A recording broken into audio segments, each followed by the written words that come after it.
Check, check. This is just a test. The audio will resume when the service begins.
Shabbat Shalom, everyone.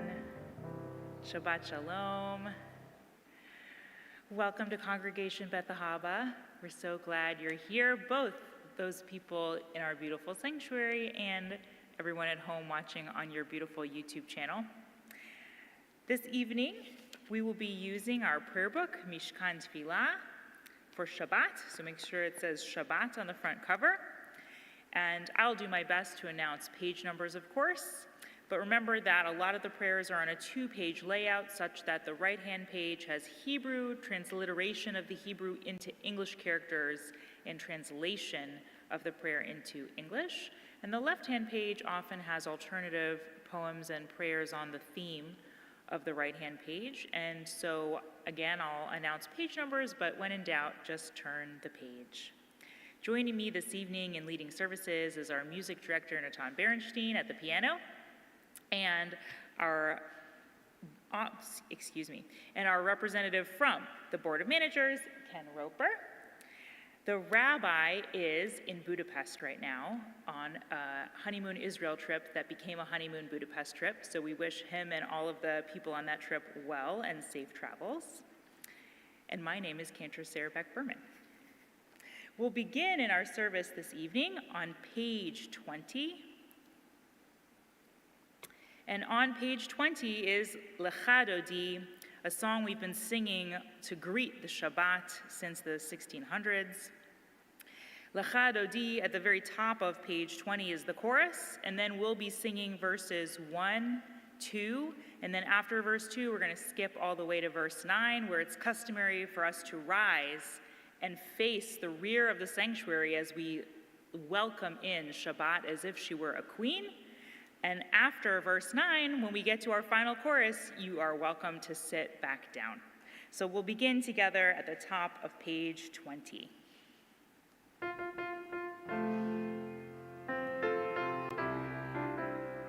Lecha Dodi likrat kala Pnei Shabbat nekabela Lecha Dodi likrat kala Pnei Shabbat nekabela. Let's do it again. Lecha Dodi likrat kala Pnei Shabbat nekabela Lecha Dodi likrat kala Pnei Shabbat nekabela Shamor v'zachor b'dibur echad Hishmi'anu el hamiyuchad Adonai echad u'shemo echad L'shem u'tiferet v'l'hilah Lecha Dodi likrat kala Pnei Shabbat nekabela Lecha Dodi likrat kala Pnei Shabbat nekabela Likrat Shabbat lechu v'nelcha Ki hi mekor habiracha Merosh mikedem nesucha Sof ma'aseh b'machshava tchila Lecha Dodi likrat kala Pnei Shabbat nekabela Lecha Dodi likrat kala Pnei Shabbat nekabela. We rise for the 9th verse on page 21. Boi v'shalom ateret bala Gam b'simcha u'v'tzohlo Toch emunei am segula Boi chala Lecha Dodi likrat kala Pnei Shabbat nekabela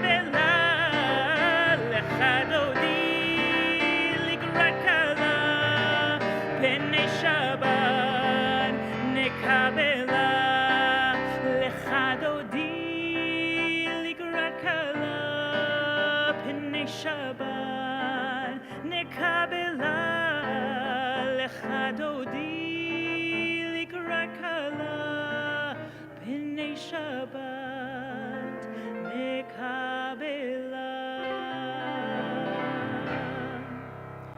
Shabbat shalom, everyone. You may be seated.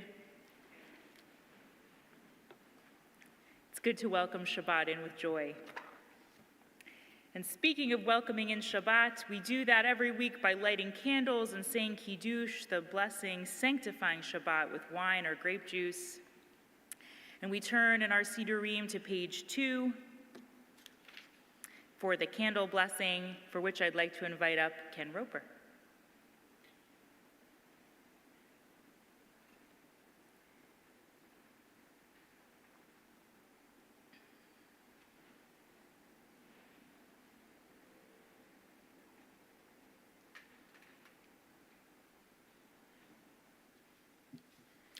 Baruch atah Adonai, Eloheinu melech haolam, asher kiddushanu b'mitzvotav v'tzivanu lahaglit ner shel Shabbat.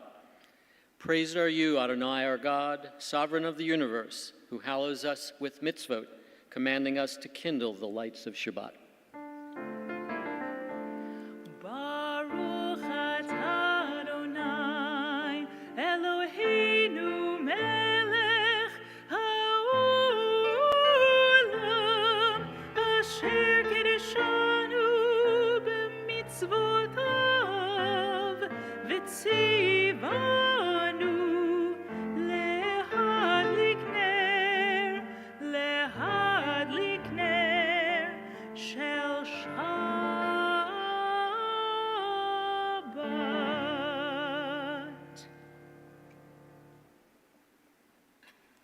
And we continue on page 5 in our Sidurim, our prayer books for Kiddush.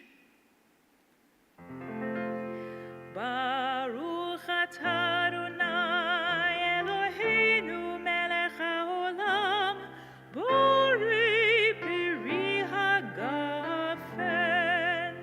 Baruch atah Adonai Eloheinu melech haolam asher kiddushanu b'mitzvotav v'ratzavanu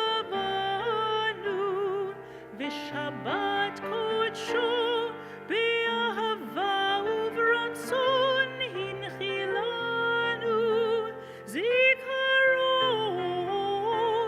lema'aseh v'reshit ki hu yom techila lemikra'ei kodesh zecher litziat Mitzrayim kivanu v'acharta v'iltanu kidashta mikol hamim v'shabbat kodshecha be'ahava uv'ratzon hinchaltanu. Baruch atah Adonai mekadesh haShabbat.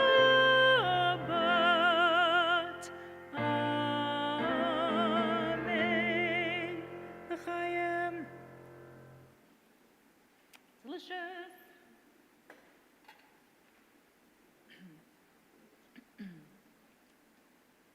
And now that we've welcomed Shabbat into our midst, we join together as one community as we turn to page 28.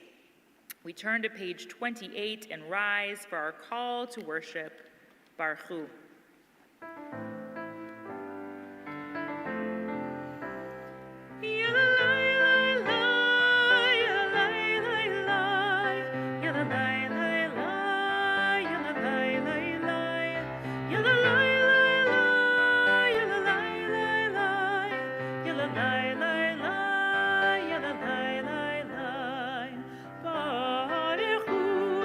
Adonai, Amevor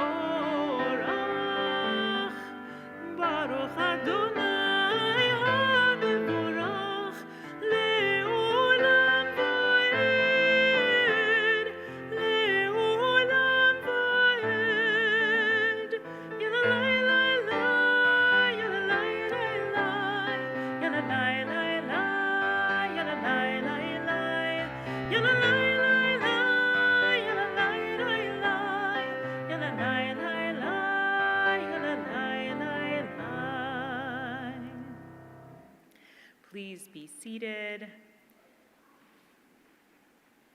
And we turn in our Sidurim, in our prayer books together to page 31. Page 31 for our prayer for the evening sky, for which I ask my customary question, what phase is the moon in? Anybody know? I'll give you a hint. We're past the full moon. So it's a waning moon.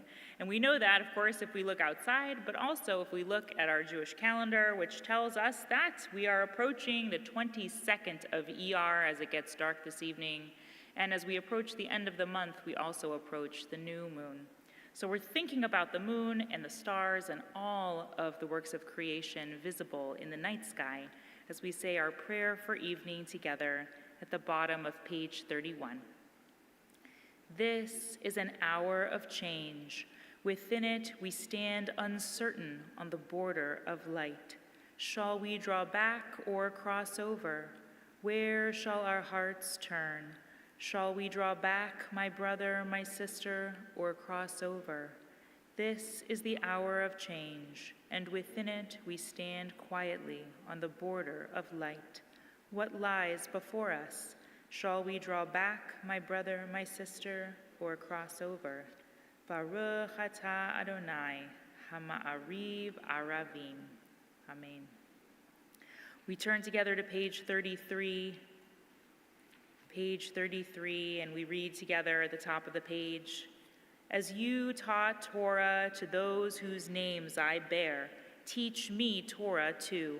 Its mystery beckons, yet I struggle with its truth. You meant Torah for me. Did you mean the struggle for me too? Don't let me struggle alone. Help me to understand, to be wise, to listen, to know. Lead me into the mystery. Baruch atah Adonai, Ohev Amo Yisrael. And as we turn to page 34, we rise as we prepare for Shema.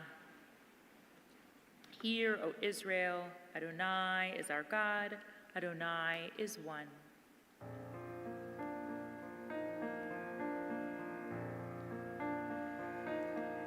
Shema Yisrael, Adonai Eloheinu. Shema Yisrael, Adonai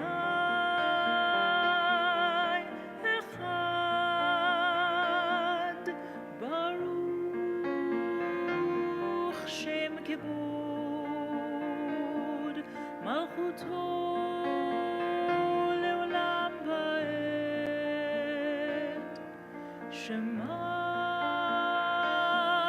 Yisrael, Adonai Eloheinu. Shema Yisrael, Adonai Echad.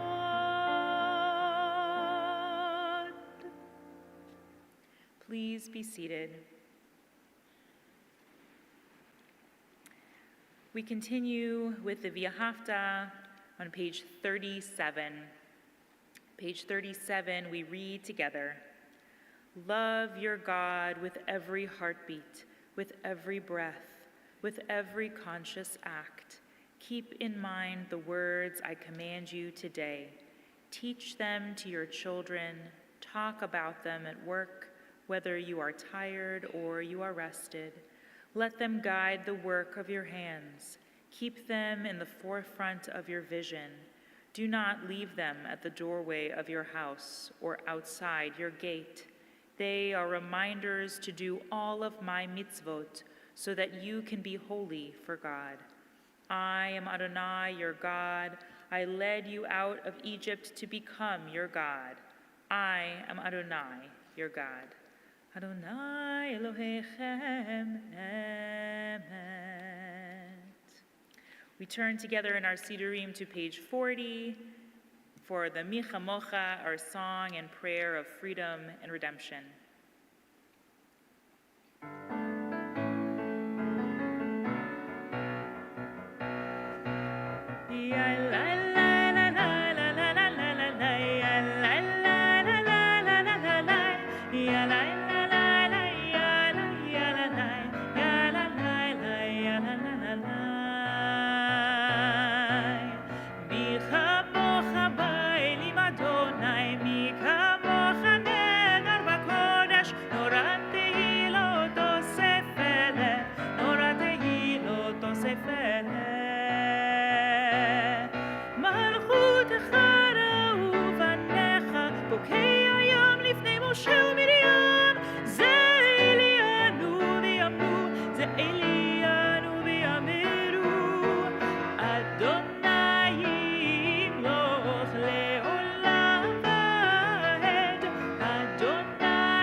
We continue at the top of page 44,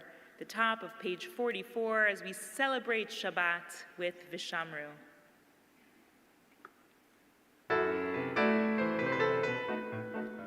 Vishamru, Vishamru, b'nei Yisrael, et HaShabbat, la'asot, et HaShabbat, לדורותם ברית עולם. ביני ובין בני ישראל, עוד היא לעולם. ביני ובין בני ישראל, עוד היא לעולם. ושמרו, ושמרו בני ישראל, את השבת, לעשות את השבת, לדורותם ברית עולם. כי ששת ימים עשה אדוני את השמיים ואת הארץ, ושמרו ושמרו בני ישראל את השבת, לעשות את השבת, לדורותם ברית עולם.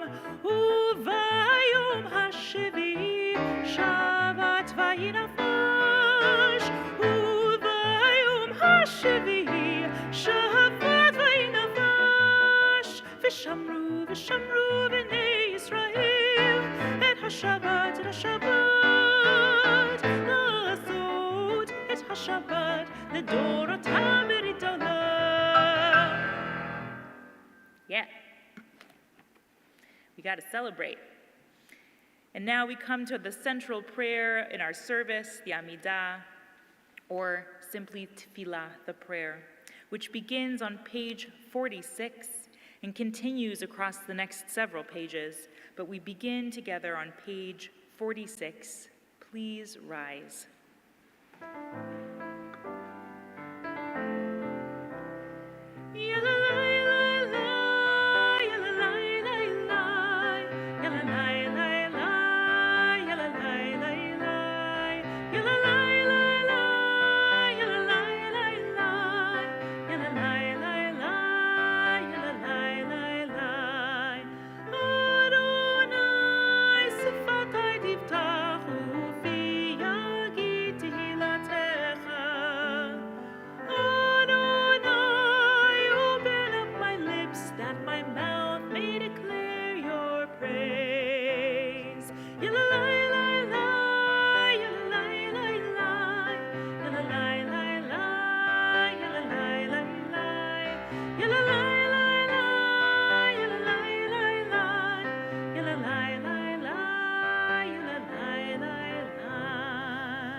Elohei Abraham, Elohei Yitzchak, Ve'Elohei Yaakov.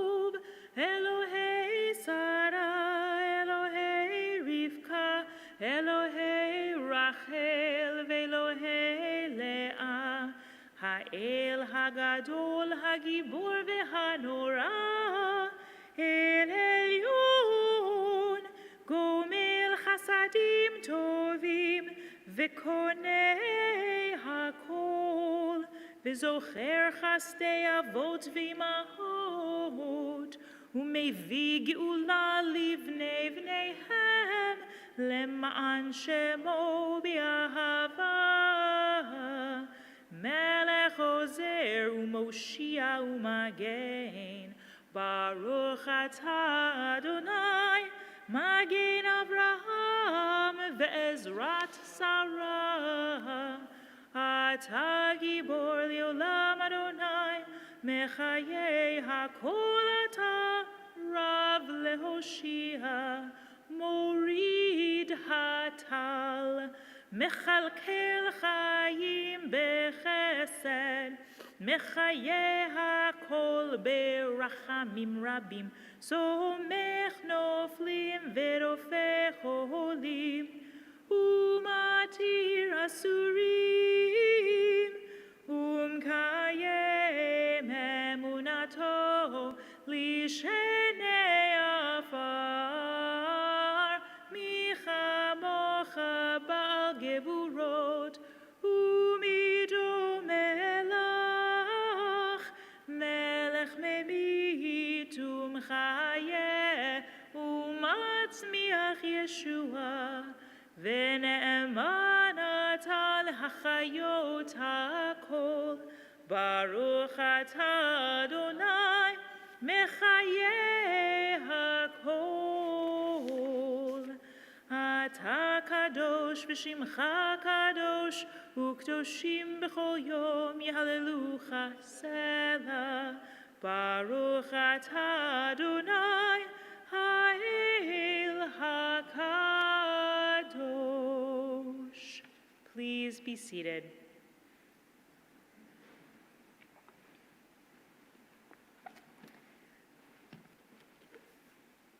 We continue together on page 59.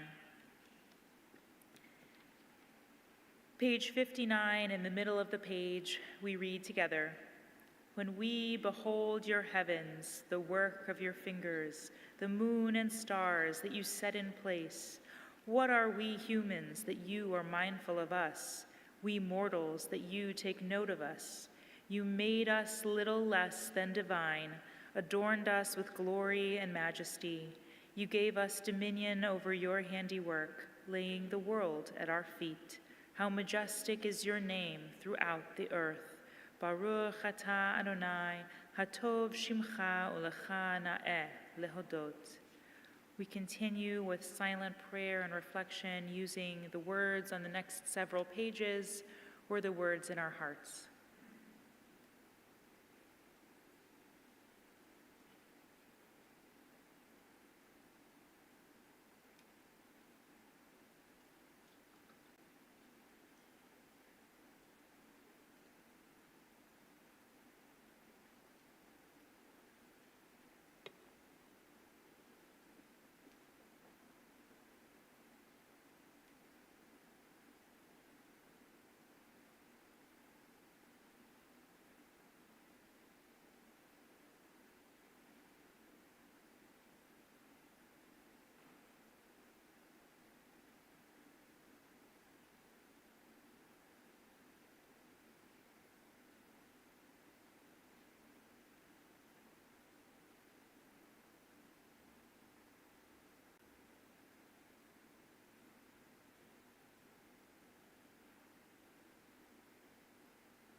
We continue in our Sidurim, in our prayer books, with our prayer for peace, Ose Shalom, at the bottom of page 62.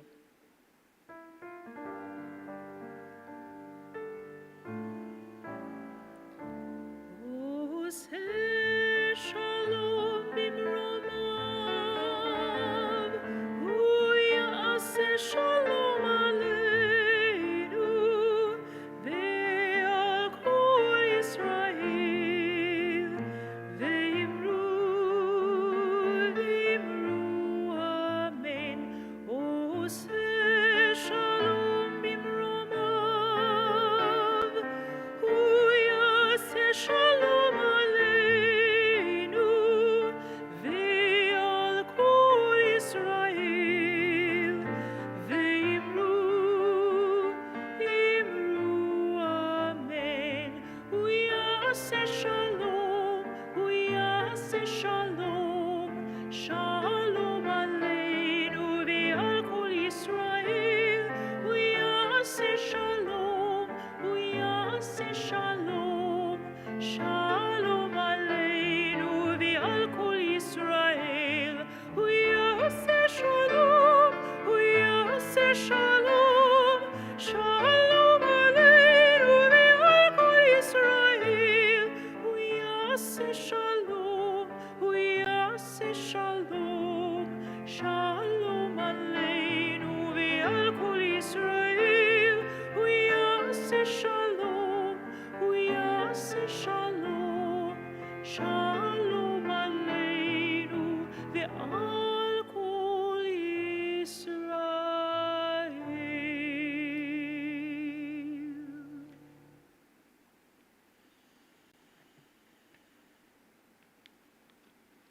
At this time in our service, we think about those people in need of healing. And as we turn in our Shabbat program to our Mishaberach prayer for healing,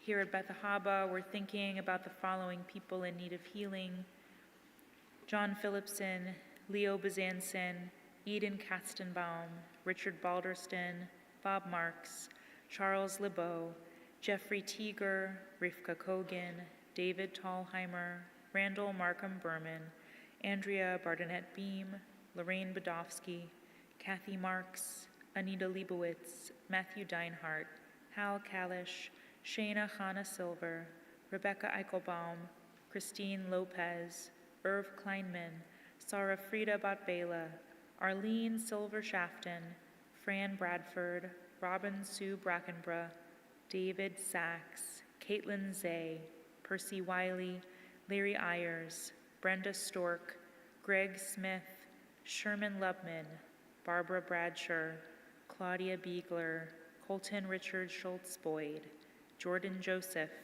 Miles Lynn, and Charlotte Gluckman. And if there's anyone here who is in need of healing, or if there's someone that you know in need of healing, then I invite you, as I scan the room, to hold the names in your heart or to share those names out loud.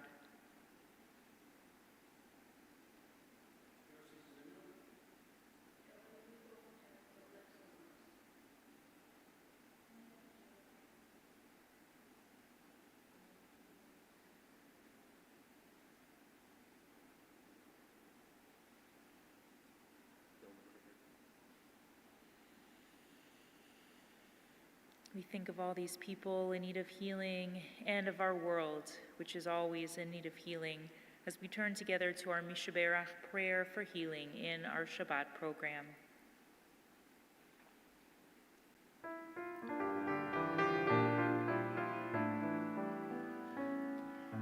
Mishaberach Avotenu, Avraham, Yitzchak veYaakov. Mishaberach Ibotenu, Sarah, Rivka, Leah, v'Rachel. May the one who blessed our mothers, may the one who blessed our fathers, hear our prayer, hear our prayer, hear our prayer, hear our prayer, and bless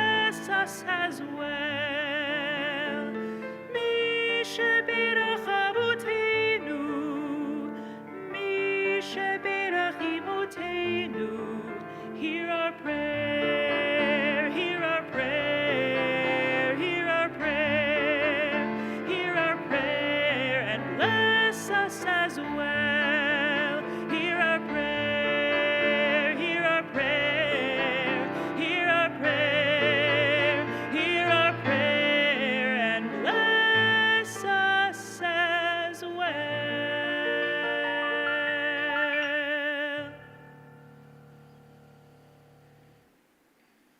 Amen. And now, usually I would say for a few words from this week's Torah portion, but instead of talking about this week's Torah portion, which is very interesting, and just to give you a little taste, it's a double portion. It's Behar B'chukotai, which is the end of Leviticus, and it has, among other infamous or famous things, the rules of the sabbatical year, the rules of the Jubilee year, and the famous quote, "Proclaim liberty throughout the land," which can be found, among other places, on a certain bell in Philadelphia. But tonight, I am going to instead get us all excited for a holiday that is coming up very soon. Yes, I'm going to talk about the Jewish holiday that our Rabbi Emeritus, Rabbi Byfield, once called the Rodney Dangerfield of Jewish holidays, which, for those of you like me who had to look up that reference, is a comedian who would say, "I don't get no respect." It's a Jewish holiday that is often ignored because it's kind of at the beginning of the summer, and it's called Shavuot. Shavuot is in our Jewish calendar on the 6th of the month of Sivan, which also happens to be 50 days after the second night of Passover. It is the culmination of our counting of the Omer, which we'll do later in this service. This year, Shavuot begins on Thursday night, May 21st, which is only 2 Thursdays from now, and Rabbi and I will have a service here in this very sanctuary that evening. So what is so special about Shavuot? Let's talk about some reasons that we should indeed give Shavuot some respect. Shavuot is considered a major festival. It's one of 3 pilgrimage festivals, which in ancient times in ancient Israel meant that people would leave their homes and travel to Jerusalem to make offerings and celebrate together at the temple. Now, in modern times, it means that we light candles, we say a special kiddush, and traditionally we would also avoid most forms of work except for cooking. And we do this to demarcate, to show the difference between regular everyday weekday time and the sacred time of the festival. We do, as you hear me say many times, we do similar things on Shabbat, but the rules about what kind of work you can do on Shabbat and what kind of work you can do on festivals are a little different. Shavuot has several different names, and each of those names can teach us something about the festival. First, there's Chag HaShavuot, which means literally festival of weeks, or festival of the weeks. Sometimes I have also seen in English Feast of Weeks, and I assume that's because feast and festival are somehow the same for some people. Now, the word Shavuah in Hebrew means week, literally, and Shavuot is simply the plural. It's weeks. This refers to how we count our way to Shavuot by counting 7 weeks of 7 days from Passover. Simple enough, right? Okay, next one.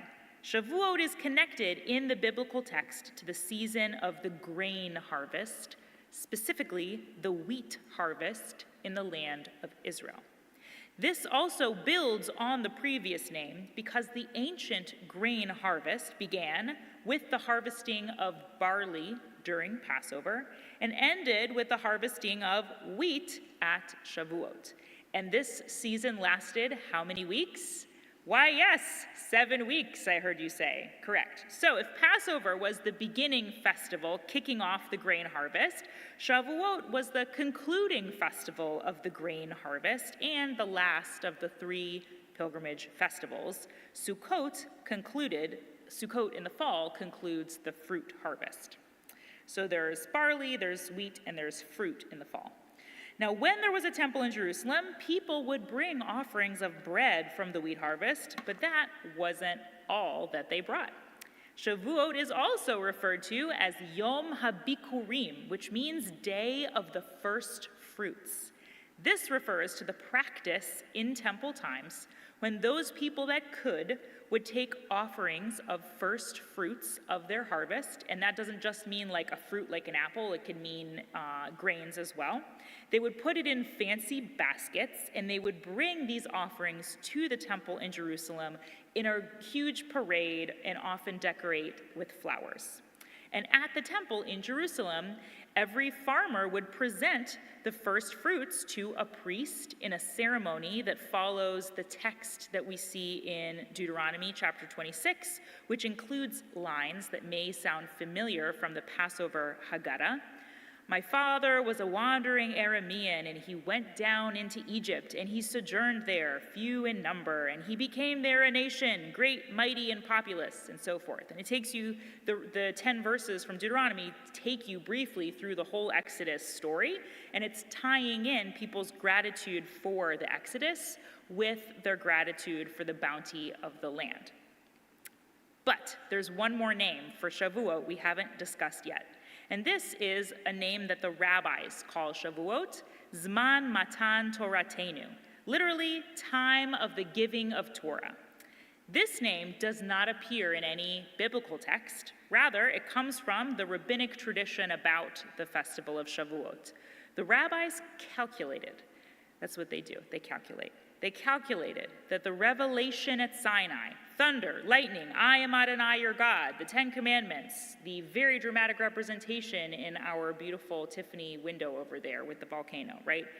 The moment of revelation happened on the 6th of Sivan, which is Shavuot.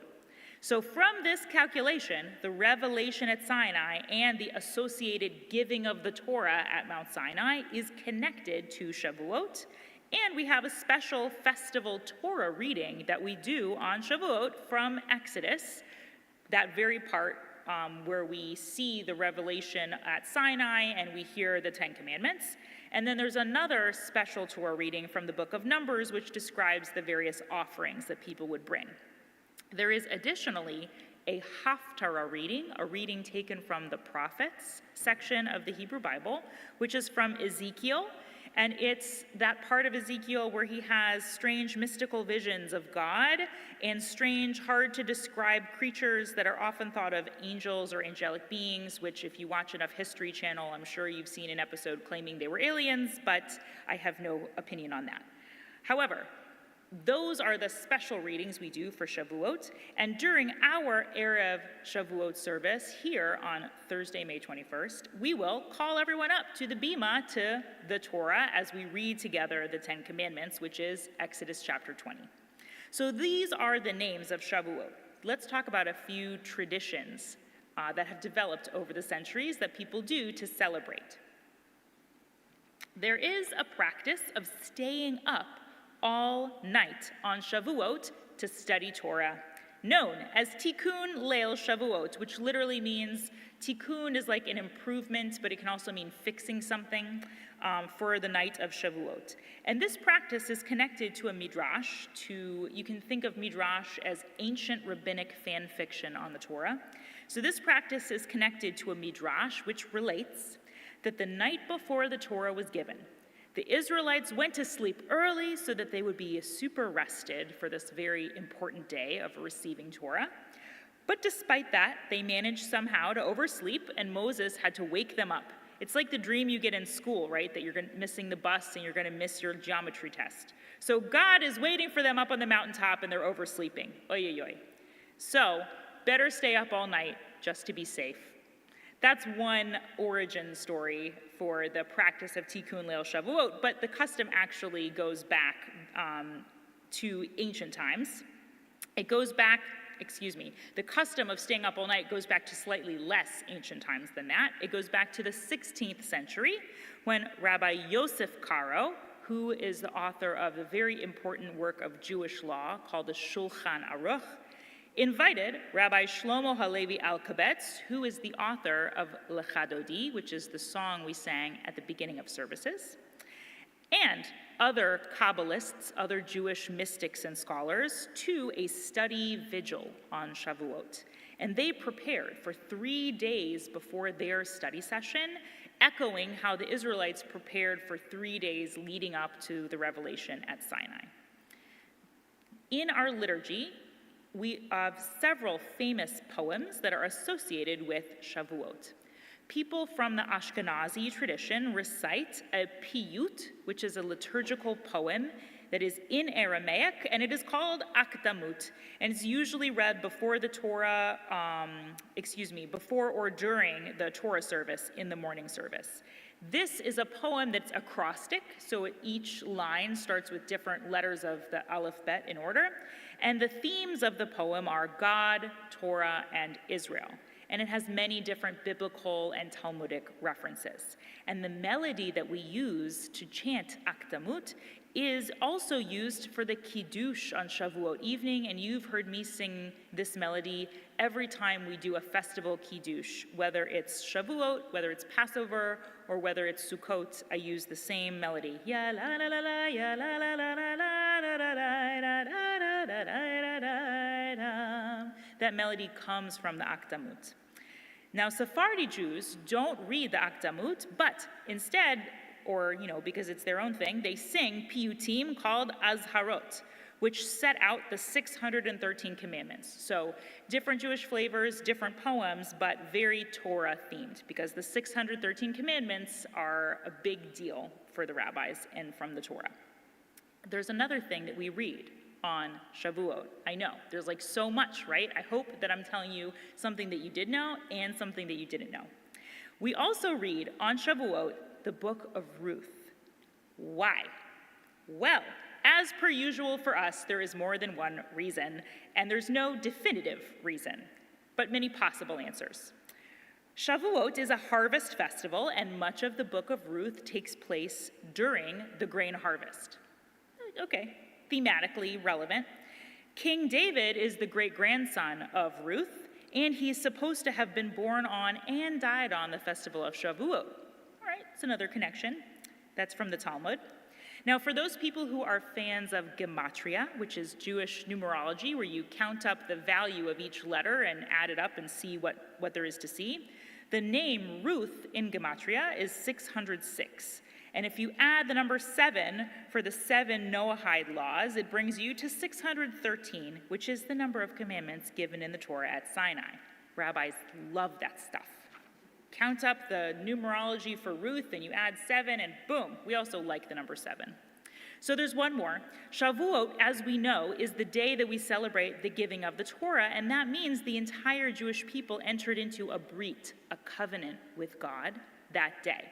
And Ruth is widely considered the quintessential convert to Judaism, and her joining the Jewish people fits that theme of entering the covenant as well. And there's a lot more we could say about Ruth, but I'll leave that there for now. A few other interesting things about Shavuot.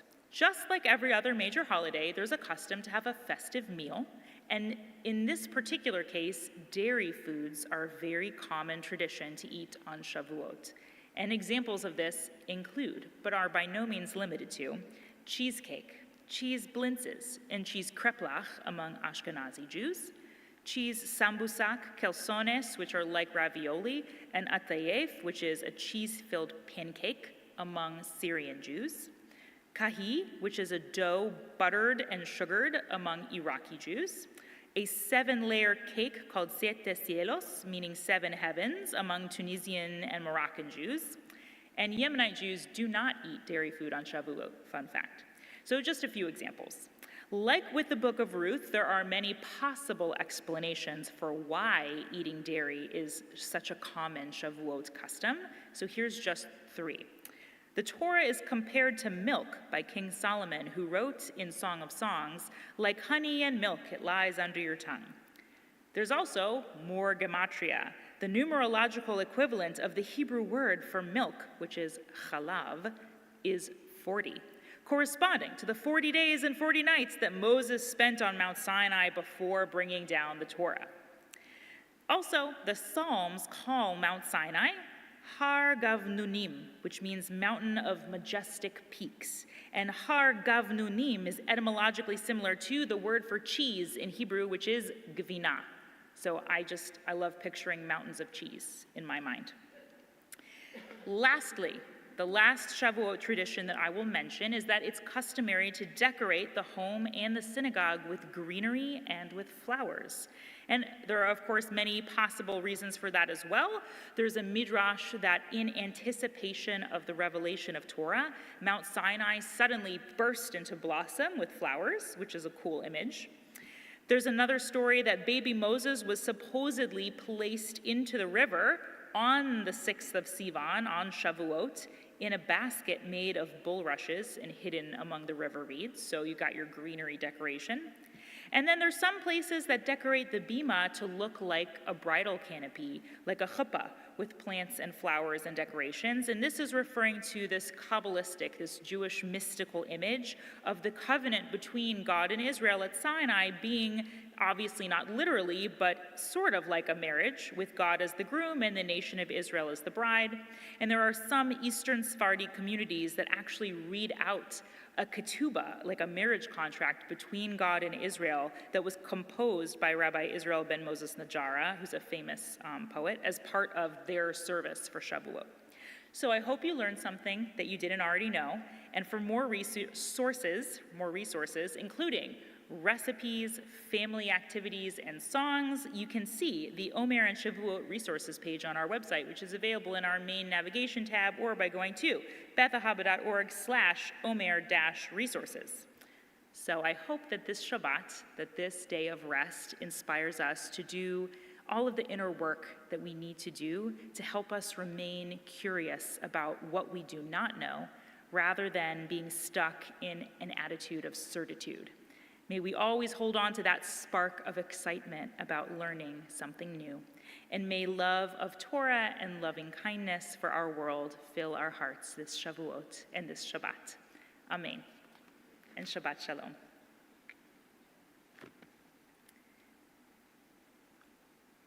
And speaking of the Omer count, it is now time to turn in our Sidurim and our prayer books to page 278. Every single day, we say the blessing and we count one more day up to Shavuot. So when we get to page 278, we'll begin in the middle where it says, I am ready. Let's all read together. I am ready to fulfill the mitzvah of counting the Omer. Baruch atah Adonai Eloheinu melech haolam asher kiddushanu b'mitzvotav v'tzivanu al sefirat ha'omer. Our praise to you, Adonai, sovereign of all, who hallows us with mitzvot, commanding us to count the Omer. Hayom shiva ushloshim yom shehem chamisha shavuot ushne yamim laomer, which means, yesterday, by the way, was the 36th day, okay? Which means that today is the 37th day of the Omer, which is 5 weeks and 2 days in our count of the Omer. And now that we've counted the Omer, I invite all of us to turn to page 282. Page 282, as we, in just a moment, will rise for Aleinu as Ken and I open the Ark.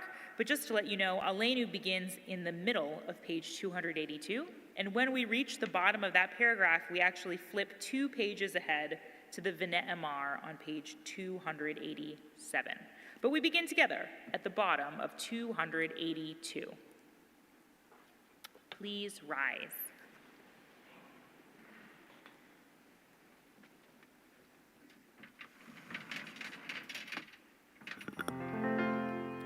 Aleinu l'shabeach l'adon hakol, לתת גדולה ליוצר בראשית, שלא עשנו כגויי הארצות, ולא שמנו כמשפחות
At this time in our service, as we think of those people whom we've loved and lost, we turn to page 294.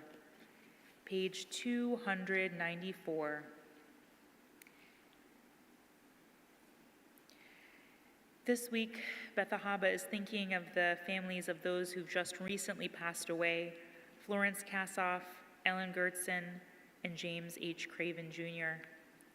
And we're also observing the yard sites, the anniversaries of passing this week, of Natalie W. Burke, Joel M. Berkelhammer, Val Binder, Sam R. Bishkin, Sadie M. Block, William Broski, Shirley Braunstein, Hector Oswaldo Chueco Salamanca, Abe Kahn, Elizabeth Copper, Ruth Culbertson, Phyllis Baer Dombrower, Maurice Erlach, Reba C. Franzblau, Jenny Gable, Richard Goldberg, Shirley Green, Hazel Strauss Gunst, Lillian Harold, Selma Jaffe, Jacob N. Kaufman, Gwen H. Lavelle, George Lewis, David Albert Lewis, Helen Meyer Markel, Dr.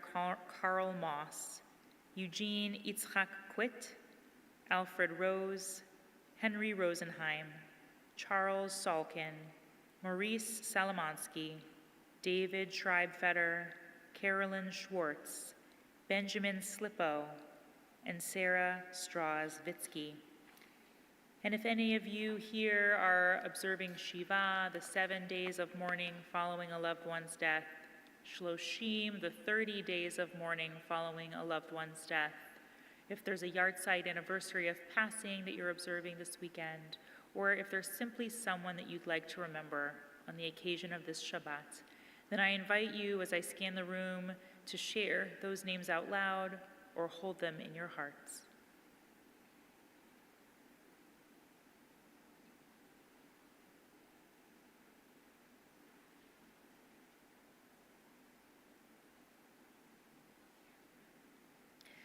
So,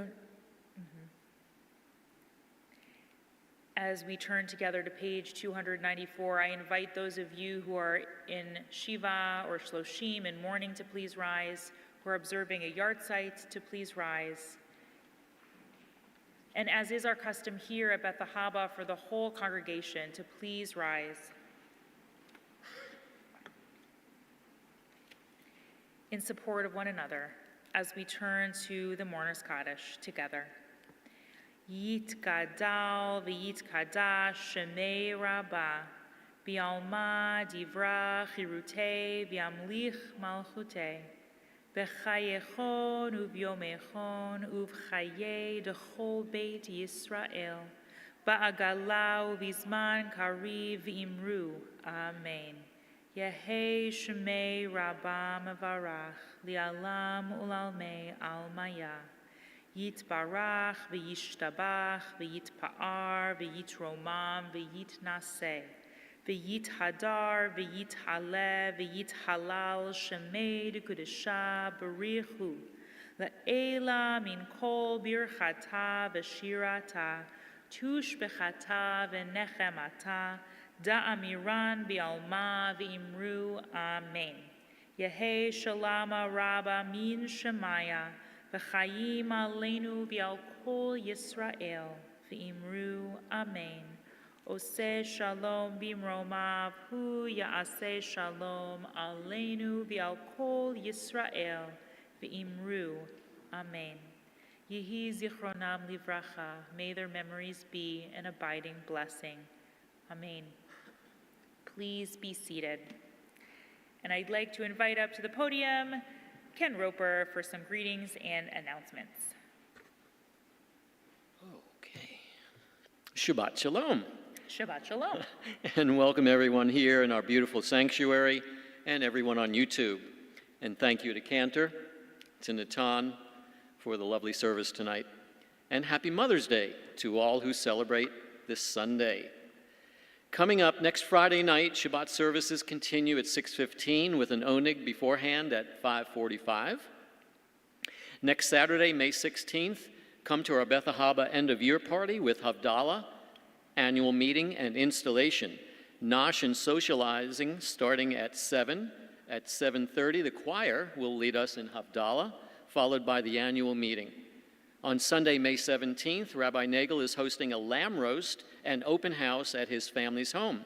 See the e-news for more details and drop by anytime between 5 and 8 p.m. Young adults sign up now for our cheese and butter making event on Monday, May 18th. For Shavuot. You know, dairy. Now you get that, right? That's right. Our last day of Torah study is Thursday, May 21st. At that very evening at 6:15, we will have an Erev Shavuot service with 10 Commandment Torah reading in Yizkor, preceded by an onig with cheesecake at 5:45. You know. We'll have non-dairy options available as well for those of you who may be allergic to dairy. And looking a little further ahead, mark your calendars for Tat Shabbat and Talmud Lunch and Learn on Saturday, May 30th. On Sunday, May 31st, the Cantor and Natan are performing Music of the Moon and Stars, a concert of music themed around the night sky. Nosh and Shmooze at 3:30. Concert begins at 4 and lasts a little over an hour. And our last first Friday of the season is Friday, June 5th.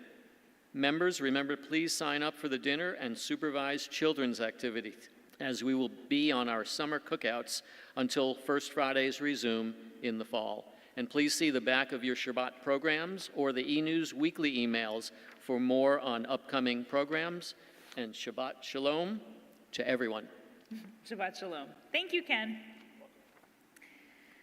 And now, as we bring our service in for a landing this evening, we will turn to before we do that, we will invite up any children who are present and would like maybe a blessing and some chocolate, if there is any such children.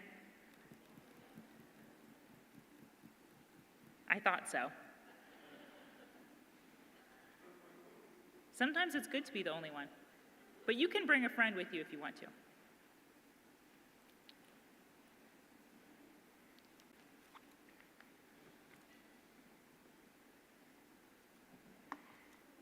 So first, a blessing for you, which is Yisimech Elohim Kesara Rivka Rachav Leah, and Yisimcha Elohim Ke'Ephraim V'chi Menashe.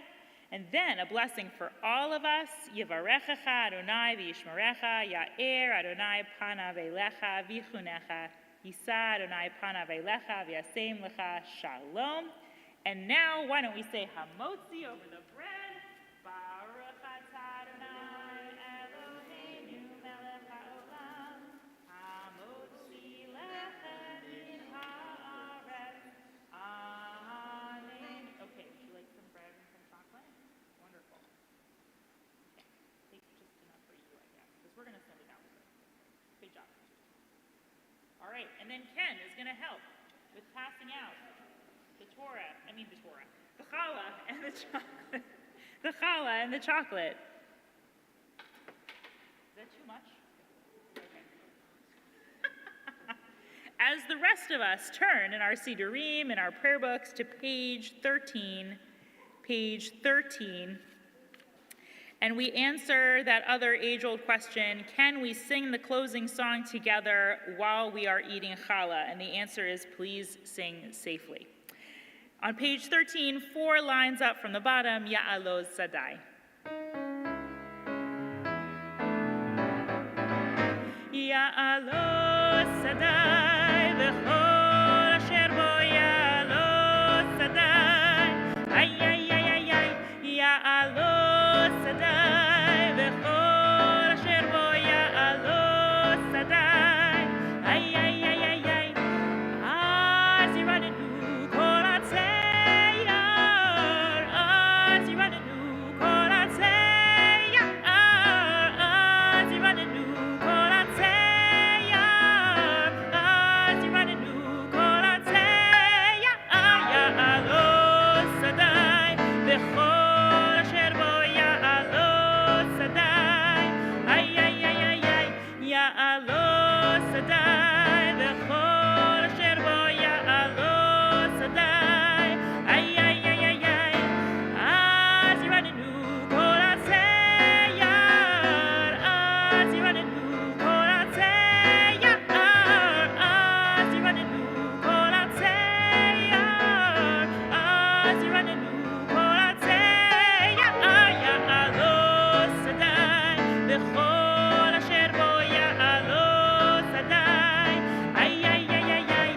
יעלו שדי, וכל אשר בו יעלו שדי.